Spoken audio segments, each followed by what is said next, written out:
On a crisp autumn morning in 2023, Michael Graves wiped the grease from his weathered hands and looked out at the empty parking lot of his struggling auto repair shop in French Lick, Indiana. Comment where you're watching from today, as we share a story about how a small act of kindness from decades ago can come full circle in the most extraordinary way. The morning light cast long shadows across the worn concrete floor of Graves' Auto Repair, where Michael had spent the last 30 years of his life fixing everything from farm trucks to family sedans. The shop, once bustling with customers, had seen better days. The rise of corporate chain repair shops and a changing economy had taken their toll on small businesses like his. Michael's story began long before he owned this shop, back in 1979, when he was just a young mechanic working for Thomas Mitchell's garage. Those were simpler times, when French Lick was still adjusting to having a hometown hero in Larry Bird, who was making waves in the NBA with the Boston Celtics. That winter morning in '79 had started like any other. Michael had been the only one at the shop when a tall, blonde young man walked in, looking concerned. His car had broken down on the way to practice at the local court where he still trained during the off-season. Without recognizing who he was at first, Michael had offered to drive him to the gym in his old pickup truck. The ride had been quiet, with Michael making small talk about the weather and local happenings. It wasn't until they arrived at the gym that he realized he had been driving Larry Bird, the pride of French Lick. Bird had tried to pay him for the ride, but Michael had refused, saying it was just what neighbors did for each other. Now, 44 years later, Michael stood in his own shop, facing the possibility of having to close its doors. The bank, represented by the stern-faced Robert Manning, had given him 30 days to catch up on his payments or face foreclosure. The amount needed seemed insurmountable, $45,000 to keep the doors open. His daughter, Sarah Morgan, had offered to help by taking a second job, but Michael couldn't bear the thought of his child sacrificing more for his dream. His wife, Patricia Vincent, had already been working extra shifts at the local diner to help make ends meet. The weight of their struggles showed in the quiet conversations over dinner and the growing stack of bills on his office desk. The morning silence was broken by the arrival of his longtime employee, Daniel Carson, who had stuck with the shop through thick and thin. Daniel had started as an apprentice 15 years ago and had become like a son to Michael. Together, they had weathered economic downturns, technological changes, and personal hardships. As they worked on a tired-looking Chevrolet that needed new brake pads, Michael shared stories about the old days, including the morning he'd given Larry Bird a ride. Daniel listened, as he always did, while carefully inspecting the car's worn rotors. "You never know how one small act of kindness might come back around," Daniel said, though his words seemed more hopeful than convinced. The shop's radio played quietly in the background, tuned to the local station where Jennifer Baldwin was giving the morning news. The familiar sound of local advertisements and weather reports provided a comforting backdrop to their work, a reminder of the community they served. Throughout the morning, regular customers trickled in. There was William Parker, whose family had been bringing their vehicles to the shop for 3 generations. He needed an oil change but also shared his concerns about the rumors of the shop's potential closing. Michael assured him they were doing everything they could to stay open, though the words felt hollow. Around noon, Rebecca Sanford stopped by with her ancient pickup truck, which had been making strange noises. She had been coming to the shop since Michael worked for Thomas Mitchell, and her loyalty was unwavering. But even loyal customers couldn't bridge the financial gap the shop was facing. The afternoon sun found Michael in his office, surrounded by invoices and past due notices. The calendar on the wall, marked with payment deadlines and scheduled repairs, seemed to mock his efforts to keep the business afloat. Photos of happier times decorated the walls, his daughter's graduation, family picnics, and a faded newspaper clipping about the shop's opening day. His friend Christopher Navarro, who owned the hardware store down the street, stopped by with coffee and concern. The whole town had been talking about the shop's troubles, and Christopher wanted to help but didn't know how.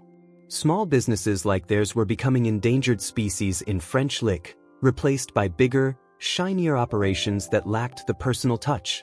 As the day wore on, Michael found himself thinking more about that winter morning in 1979.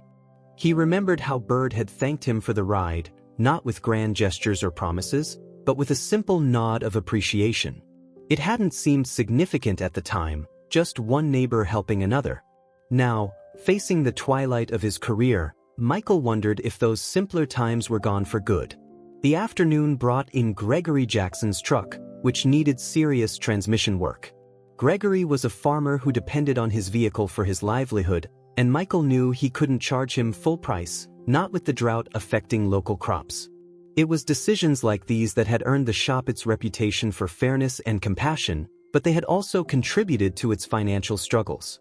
Around closing time, a sleek black SUV pulled into the parking lot.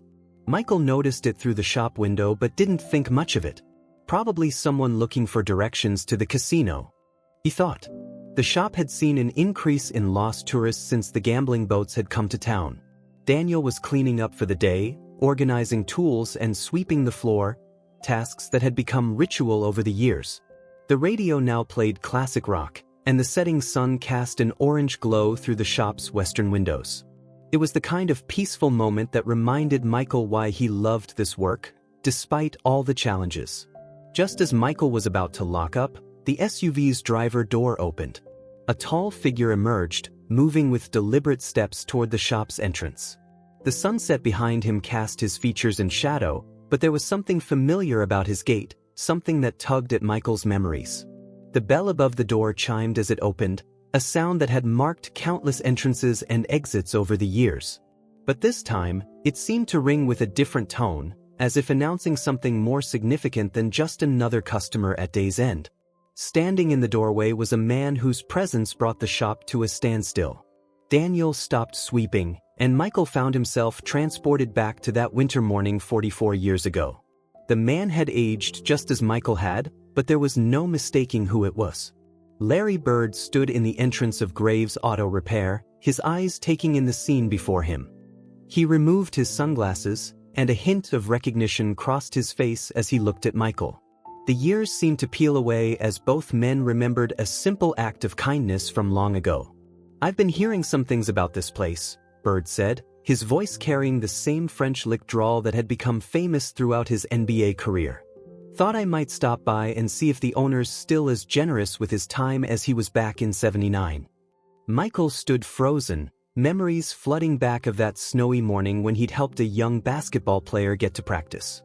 He hadn't expected Bird to remember, it had been such a small thing after all. But here he was, decades later, standing in Michael's shop with purpose in his eyes. The moment hung in the air like suspended dust in the late afternoon light. Daniel watched from near the tool bench, understanding that he was witnessing something special but not yet knowing what. The radio played on softly in the background, the local announcer's voice a quiet soundtrack to this unexpected reunion. As Bird stepped fully into the shop, his presence seemed to fill the space with possibility. Something was about to change in Graves Auto Repair, something that would remind everyone that sometimes the smallest acts of kindness can echo through the years and return when they're needed most. The fluorescent lights hummed overhead as Larry Bird walked further into the shop, his eyes taking in every detail. The worn tools, the faded calendars, the small waiting area with its well-used chairs, all of it told the story of a business that had served its community faithfully for decades. Michael found his voice first. "Mr. Bird, I never expected you'd remember that morning." He wiped his hands nervously on his work pants, leaving fresh grease stains on the already marked fabric. Daniel Carson stood quietly by the tool bench, watching the scene unfold with a mixture of awe and curiosity. "Call me Larry," Bird said, his voice carrying the same down-to-earth quality that had endeared him to fans throughout his career. "And I remember more than just that morning. I remember how this town took care of its own back then. Still does, from what I hear." The shop's radio, still playing softly in the background, switched to a news update with Kevin Davis reporting on local business closures. The timing seemed almost too perfect, as if underlining the precarious situation Michael's shop faced. Bird gestured toward Michael's office. "Got a minute to talk?" he asked, though it wasn't really a question. Michael nodded, still trying to process the surreal nature of the moment. As they walked toward the small office, Jeffrey Mason, one of Michael's regular customers, came in for his scheduled oil change. His eyes widened at the sight of Larry Bird, but something in the basketball legend's posture suggested this wasn't the time for autographs. Inside the office, Bird took in the family photos on the walls, pausing at the newspaper clipping about the shop's opening. Michael sat behind his desk, acutely aware of the stack of unpaid bills he'd hastily pushed aside. Through the office window, he could see Daniel explaining to Jeffrey that they'd need to wait a few minutes. "You know," Bird began, settling into the chair across from Michael, "I've been following what's happening to small businesses in French Lick. Sandra Collins, over at the bank, mentioned your situation to my brother Mark last week. Got me thinking about that winter morning." Michael shifted uncomfortably in his chair. The last thing he wanted was Larry Bird's pity, but before he could protest, Bird continued. "That ride to practice meant more than you knew. I was dealing with some personal stuff that morning, questioning whether I should head back to Boston early. Your simple act of kindness, treating me like any other neighbor who needed help, it reminded me of why I loved this town." Outside the office, Angela Powell had arrived to pick up her car. Through the glass, Michael could see her doing a double-take at the sight of Larry Bird's SUV in the parking lot. The small-town grapevine would be buzzing within hours. "Mr. Bird, Larry," Michael corrected himself, "that ride was nothing special. Anyone would have done the same." He thought back to that morning, remembering how he hadn't even recognized the young basketball player at first. Bird leaned forward, his expression serious. "That's exactly my point. In French Lick, helping others wasn't special, it was just what we did. Still is, from what I can see." He gestured at a photo on Michael's desk, showing him teaching a group of high school students about auto repair. "Thomas Wallace at the high school told me about your mentoring program." Michael glanced at the photo. The program had been his pride and joy, giving local kids a chance to learn a trade. But with the shop's financial troubles, he'd had to scale it back significantly. "Look," Bird continued, "I've been successful beyond anything I could have imagined when I was that kid getting a ride to practice. But success means nothing if you forget where you came from. I've been looking for the right way to give back to French Lick, and I think I just found it." Through the office window, Michael could see more people gathering outside. Word was spreading fast. Christina Rogers, who ran the diner across the street, was peering through her window. Robert Manning, the bank representative who had delivered the forbidding news about the loan, had also appeared, his usually stern expression replaced by one of curiosity. "I'm not looking for charity," Michael said firmly, his pride warring with his desperate situation. "This shop has survived on honest work for 30 years. Bird smiled, a knowing look in his eyes. "Who said anything about charity? I'm talking about an investment. In this shop, in this community, in the kind of values that make a place worth coming home to."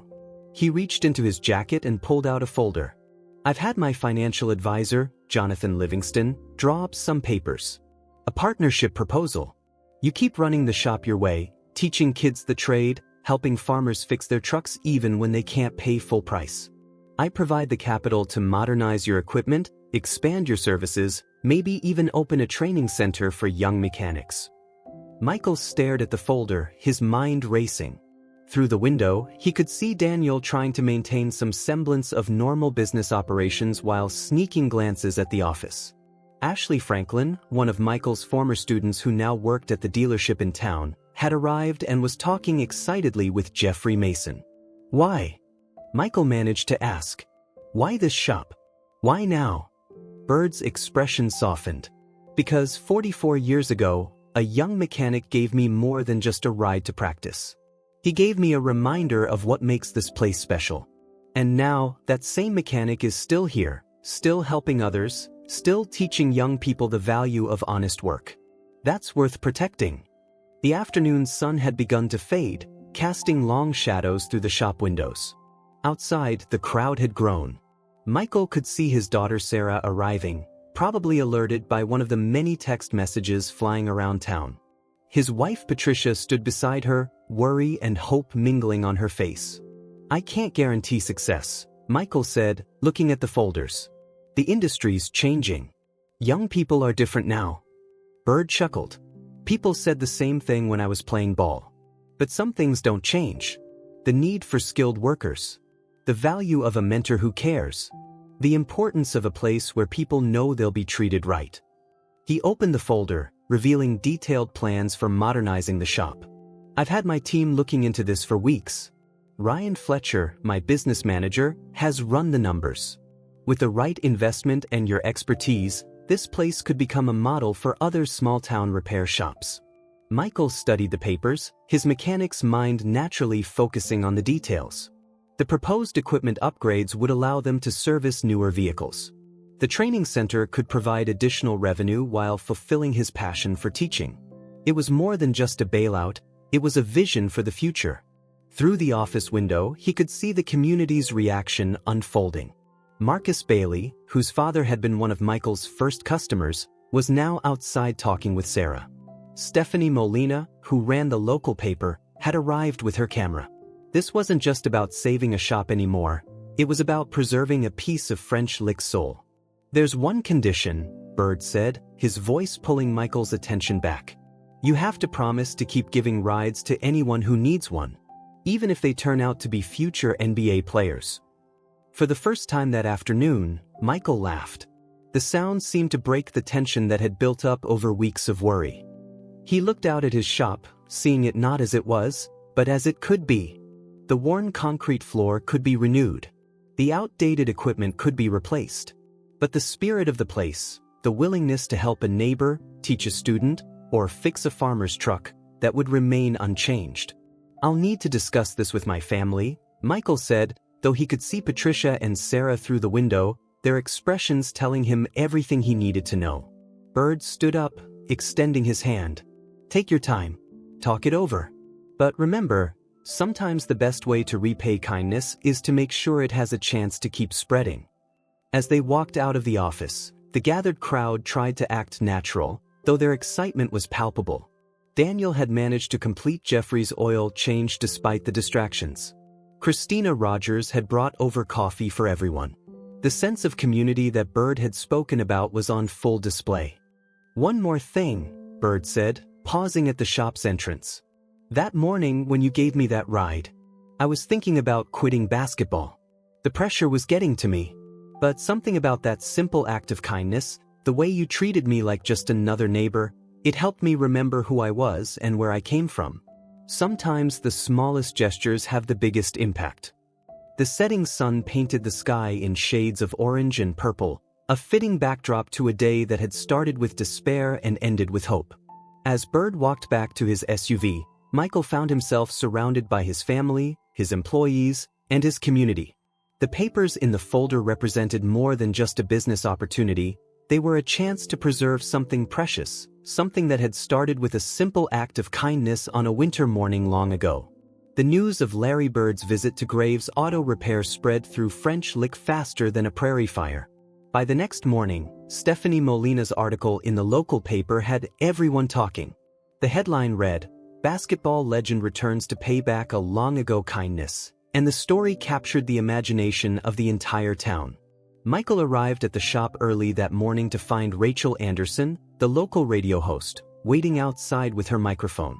She wasn't alone. Timothy Grant from the high school's automotive program was there with a group of students, their eyes bright with possibility. The story had given them hope that small-town dreams could still come true. Inside, Daniel Carson was already organizing the day's work orders, but there was an extra spring in his step. The cloud of uncertainty that had hung over the shop for months had lifted, replaced by an energy that was almost tangible. Even the old coffee maker in the corner seemed to be brewing with renewed purpose.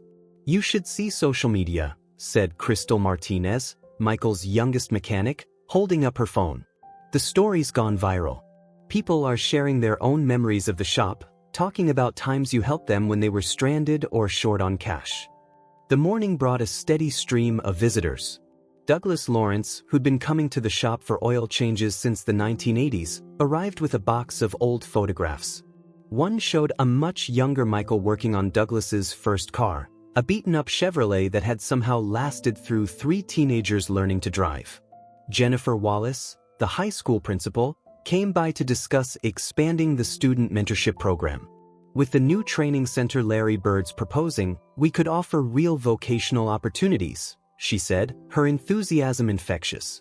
This could change lives, Michael.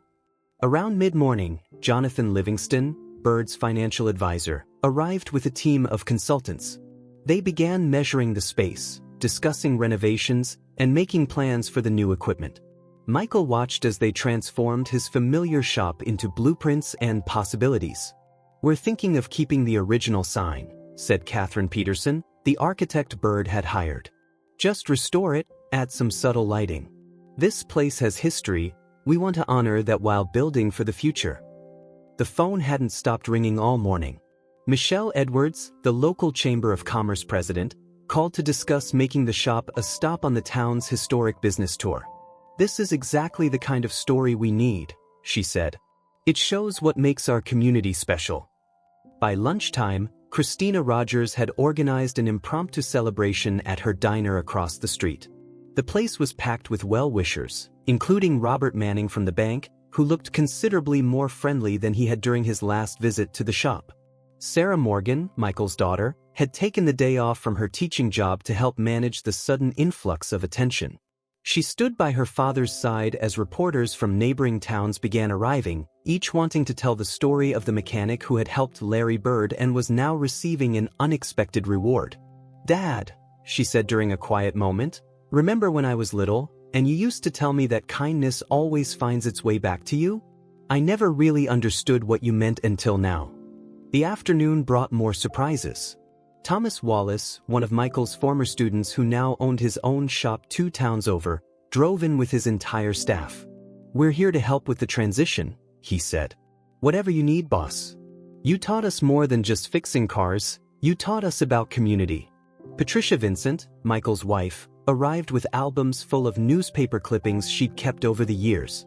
Stories about the shop's free car care clinics for senior citizens, the Christmas Eve when Michael helped stranded travelers during a snowstorm, the countless times he'd stayed late to help someone in need. "Look at all these," she said, spreading them on the counter. "Every one of these is about more than just fixing cars. They're about fixing problems, helping people, being there when you're needed." Around 3 o'clock, Ryan Fletcher, Bird's business manager, returned with the final drafts of the partnership agreement. The papers were straightforward but revolutionary.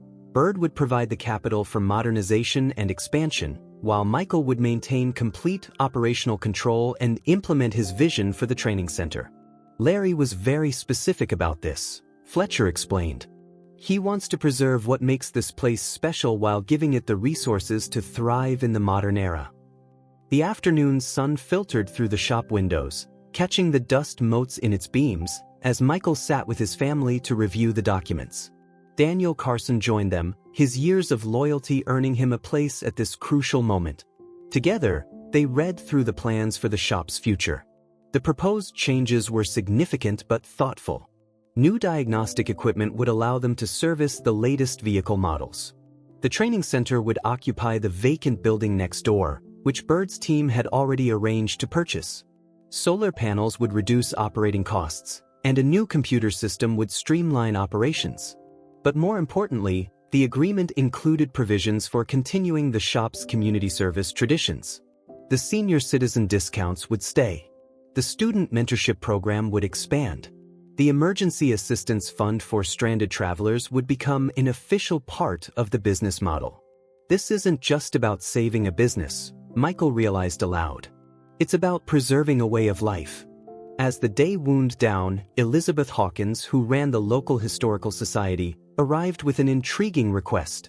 She wanted to document the shop's transformation, to record interviews with longtime customers and former students, to capture this moment of change and continuity in the town's history.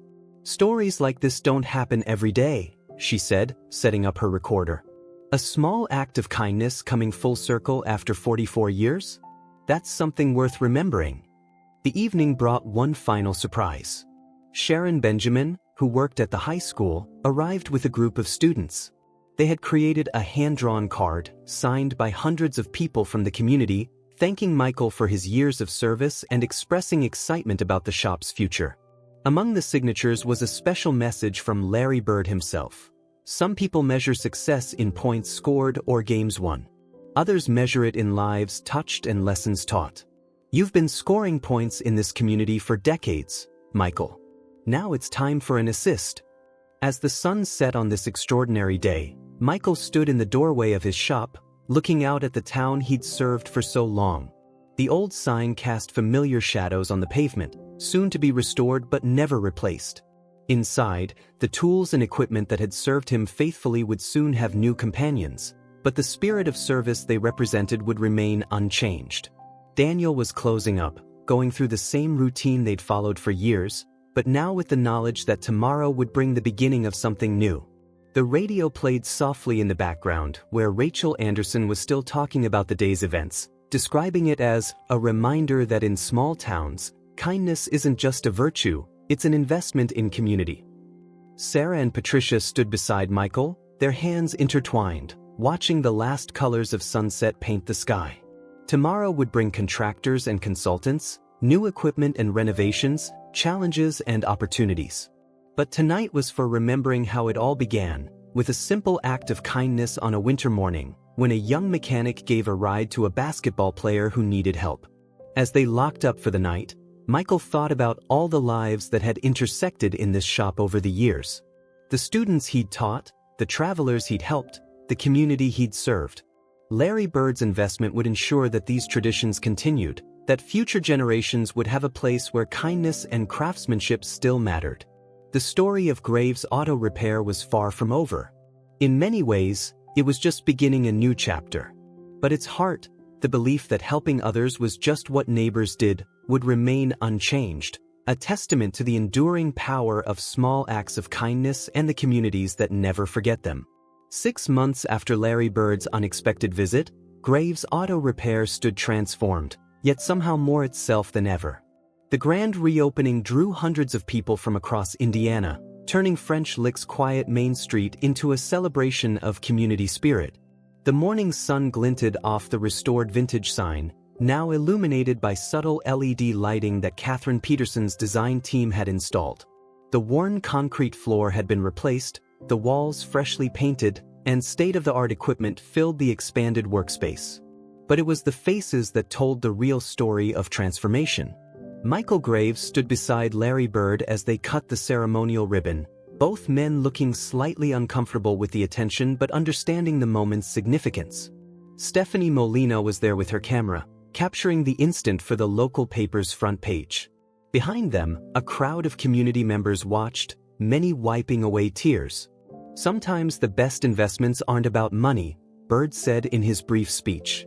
They're about believing in people who believe in others. His words carried across the gathered crowd, where faces both familiar and new nodded in agreement. The expanded shop now included the adjacent building, transformed into the French Lick Automotive Training Center. Through its windows, rows of modern diagnostic equipment gleamed beside traditional tools, representing the bridge between old-school craftsmanship and modern technology that Michael had always championed. Jennifer Wallace, the high school principal, beamed as she led tours of the training facility. The first class of students would start next week. 15 young people chosen from across the county, including Marcus Bailey's son, carrying on a family tradition of learning the trade at Graves Auto Repair. Daniel Carson, now the shop's general manager, stood proudly beside the new computer system that would track inventory and schedule appointments. But he made sure to keep Michael's old paper ledger displayed prominently on the wall, a reminder that while methods might change, principles remained constant.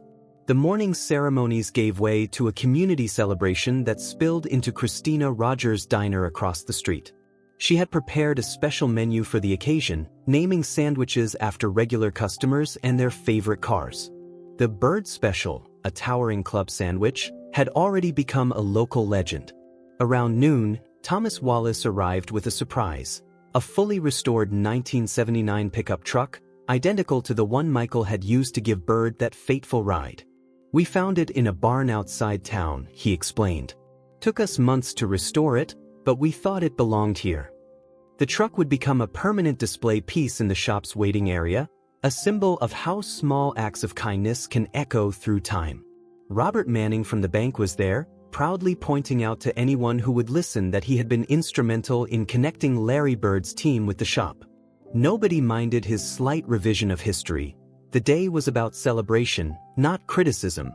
Sarah Morgan had organized a wall of photographs in the waiting area, documenting the shop's history. There was Michael as a young mechanic, working for Thomas Mitchell. There were countless photos of satisfied customers, student apprentices, and community events. And now, prominently displayed, was the photo of Michael and Larry Bird cutting the ribbon, closing a circle that had opened 44 years earlier. The afternoon brought a steady stream of visitors, including Elizabeth Hawkins from the Historical Society, who had completed her documentary about the shop's transformation. She set up a screen in the new break room, showing clips throughout the day. The interviews she had collected told the story not just of a business, but of a community anchor that had touched countless lives. Crystal Martinez, now the head trainer for the youth program, gave demonstrations of the new diagnostic equipment. But she made sure to emphasize what Michael had always taught her: the most important tool in any mechanic's arsenal is their integrity. The students watching her, including Timothy Grant's daughter, absorbed every word. Around 3 o'clock, a surprise visitor arrived: Douglas Lawrence's grandson, James, who had just been accepted to mechanical engineering school. He credited his career choice to the summer he'd spent learning at Michael's shop. "This place taught me that fixing things is about more than just mechanics," he said. "It's about fixing problems and helping people." The training center's curriculum had been carefully designed to balance technical skills with the values Michael had always emphasized. Jonathan Livingston, Bird's financial advisor, had initially questioned the time devoted to ethics and community service in the program. But after seeing the community's response, he understood that these elements were what made the shop special. Patricia Vincent had organized a memory book where visitors could share their stories about the shop.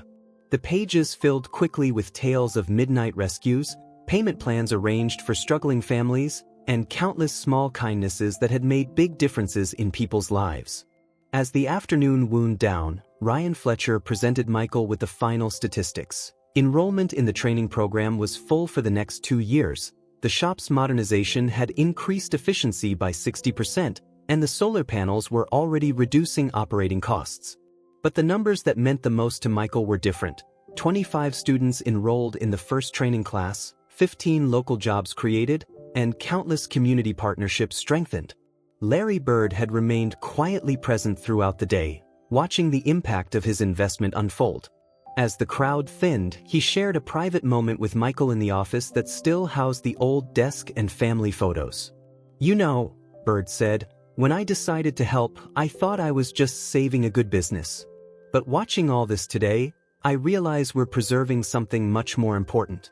We're showing people that success doesn't have to mean leaving your values behind." The sunset painted the sky in brilliant oranges and purples as the celebration wound down. Christina Rogers brought over the last of the day's coffee, and the remaining group gathered in the newly renovated waiting area. Sharon Benjamin's students had created a mural on one wall, depicting scenes from the shop's history alongside images of its future. Michael looked around at the faces of his family, friends, and community members. There was Daniel Carson, who had stuck with him through the tough times. Sarah Morgan, who had never lost faith in her father's dream. Patricia Vincent, whose support had made everything possible. And now, Larry Bird, whose recognition of a long-ago kindness had given the shop a new lease on life. "You know what I've learned from all this?" Michael said to the gathered group. "When I gave Larry that ride back in '79, I wasn't thinking about karma or rewards. I was just doing what seemed right. And that's what this shop has always been about: doing what's right, helping where you can, and trusting that it matters." The evening ended with an unexpected gesture. Larry Bird presented Michael with a framed jersey, signed not just by Bird but by every student who had ever completed training at the shop, over 100 signatures spanning 3 decades. The inscription read, "To the man who taught us all that the best kind of success is measured in lives touched, not dollars earned." As the last visitors departed, Michael stood in the doorway of his transformed shop. The new equipment gleamed in the fading light, but it was the old things that caught his eye: the family photos, the worn workbench where he'd taught countless young mechanics, the coffee maker that had brewed thousands of cups for stranded travelers. Tomorrow would bring new challenges: students to teach, cars to fix, community members to help. But now the shop was equipped not just to survive, but to thrive, carrying its values forward into a new era. The story of a simple act of kindness had come full circle, reminding everyone that in a world of constant change, some things, like integrity, community, and helping others, remain timeless. Let us know in the comments if you've ever experienced a moment of kindness that came back to you in unexpected ways. Share your stories about the power of community and the importance of remembering where you came from, no matter how far you go.